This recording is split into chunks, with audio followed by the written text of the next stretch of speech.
চরম বঞ্চনা। কুকুরকে মিড ডে মিল দেওয়া হবে, কিন্তু মাদ্রাসার পড়ুয়াদের মিড ডে মিল দেওয়া হবে না। এমনই আরও একাধিক বঞ্চনার দাবিতে সোমবার কলকাতায় বিকাশ ভবন অভিযানের কর্মসূচি গ্রহণ করে পশ্চিমবঙ্গ মাদ্রাসা শিক্ষক অ্যাসোসিয়েশন। দীর্ঘ কয়েক দশক ধরে বিভিন্ন রাজনৈতিক দল শুধুমাত্র নিজেদের ভোট ব্যাংক ধরে রাখতে এ রাজ্যের সংখ্যালঘুদের প্রতি প্রতারণা করে গিয়েছে, সংখ্যালঘুদের ভোট ব্যাংক হিসেবে ব্যবহার করে গিয়েছে। 10,000 মাদ্রাসা অনুমোদনের প্রতিশ্রুতি দিলেও আজও তা পূরণ হয়নি। মাদ্রাসা শিক্ষকদের যে ভাতা প্রদান করা হয় তাতে একটা পরিবার পালন করা খুবই কষ্টকর। ভাতা বাড়ানো তো দূর, অস্ত উল্টে একাধিক মাদ্রাসা বন্ধ করে দিতে চাইছে এ রাজ্যের সরকার। এই সমস্ত একাধিক দাবিতে এদিন বিকাশ ভবনে স্মারকলিপি প্রদান করা হয়।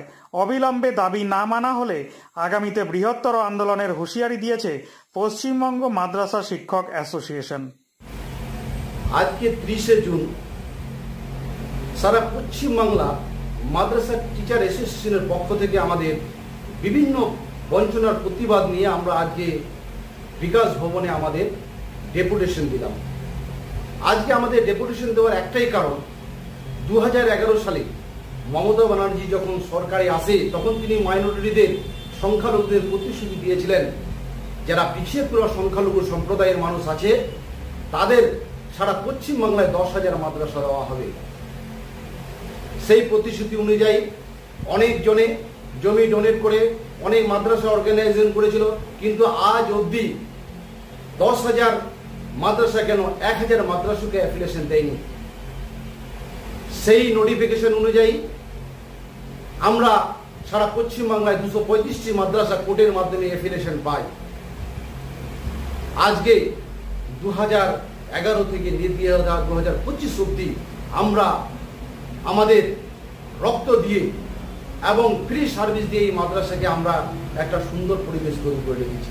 এই 235টা মাদ্রাসায় আজকে 50,000 ছাত্র পড়াশোনা করে, কিন্তু আজকে দেখবেন তৃণমূলের নেতারা বড় বড় লেকচার মারে যে মমতা ব্যানার্জি কোন রাস্তা দিয়ে যাচ্ছিল বলে দেখছে যে একটা ছোট বাচ্চার পায়ে জুতো নেই, উনি প্রত্যেকটা স্কুলে জুতার অর্ডার দিয়ে দিলেন।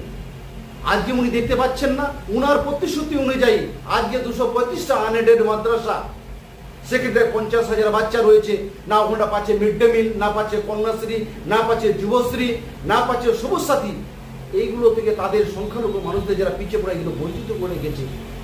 তাছাড়াও আমরা দীর্ঘদিন ভাবে যেভাবে হোক আমরা এই মাদ্রাসাগুলোকে আমরা চালিয়ে যাচ্ছিলাম। হঠাৎ পূর্ব পরিকল্পিত ভাবে এই সরকার, এই মমতা ব্যানার্জি সরকার পূর্বপরিকল্পিত ভাবে সংখ্যালঘুদেরকে দাবিয়ে রাখার জন্য 31টি মাদ্রাসা ভাতা বন্ধ করে দেয়। এবং ডিএমই থেকে আমরা যেটা রিপোর্ট পেয়েছি, আমাদের প্রতিনিধি জিজ্ঞেছিল, ওই প্রতিনিধি তিনি স্টেটমেন্ট দিয়েছেন আগামী দিনে 128টা মাদ্রাসা আরো বন্ধ হয়ে যাবে।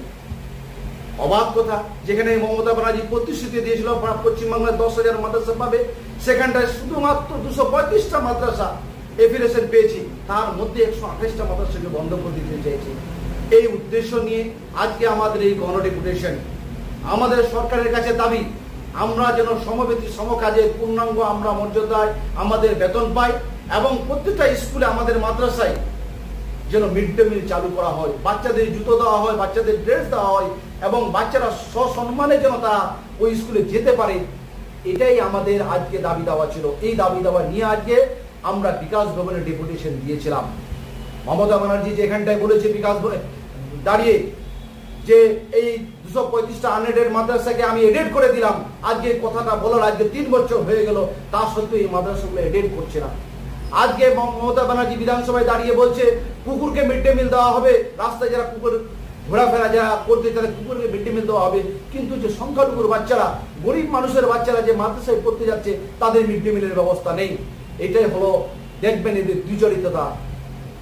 মিটিং মিছিলে গেলে সংখ্যালঘুদের জন্য তিনি নানা রকম কথা বলেন, কিন্তু আসলে বাস্তবিকতা দেখতে পাচ্ছেন কুকুররা মিড ডে মিল পাবে, কিন্তু সংখ্যালঘুর বাচ্চারা মিড ডে মিল পাবে না। এই দাবি দাবা নিয়ে আমরা আজকে বিকাশ ভবনে ডেপুটেশন দিলাম। আগামী দিনে আমাদের যদি এই দাবি দাবাগুলো না মানে, আমরা অনশন এখানে বিকাশ ভবনের সামনে যত পশ্চিমবাংলায় যত মাদ্রাসা রয়েছে সবাই একত্রিতভাবে ঐক্যভাবে আমরা এখানটায় অনশন শুরু করব।